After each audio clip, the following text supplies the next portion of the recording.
ప్రతి ఇటుకలో ఒక కాలపు జ్ఞాపకం దాగి ఉంది. దాదాపు 150 సంవత్సరాల క్రితం పంజాబ్లో రైల్వే ఇంజనీర్లు ఒక పాత మట్టిగుట్టను తవ్వుతుండగా వారి కాళ్ల కింద ప్రపంచంలోని అత్యంత ప్రాచీన నగరాల్లో ఒకటి హరప్పా దాగియుందని వారికి తెలియదు. ఆ గుట్టను పాత అవశేషమని భావించి వారు వేలాది పురాతన ఇటుకలను రైల్వే లైన్లు నిర్మించడానికి తీసుకుపోయారు. దాంతో హరప్పా నగరం దాదాపు పూర్తిగా నాశనమయ్యింది. పురావస్తు శాస్త్రవేత్తలు దాని అసలు గుర్తింపును తెలుసుకునేలోపే 80 సంవత్సరాల తరువాత వారు తిరిగి వచ్చారు. ఆ తవ్వకాలలో బయటపడ్డది చరిత్రనే మార్చేసింది. హరప్పా ఒంటరిగా లేదు.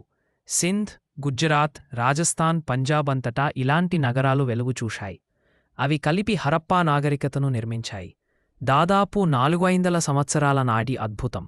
ఈ హరప్పా నగరాలు అద్భుతమైన పట్టణ ప్రణాళికకు నిదర్శనం. వాటిని 2 భాగాలుగా విభజించారు. పశ్చిమంలో కోట ప్రాంతం, సిటడెల్, తూర్పున తక్కువ పట్టణం, లోవర్ టౌన్.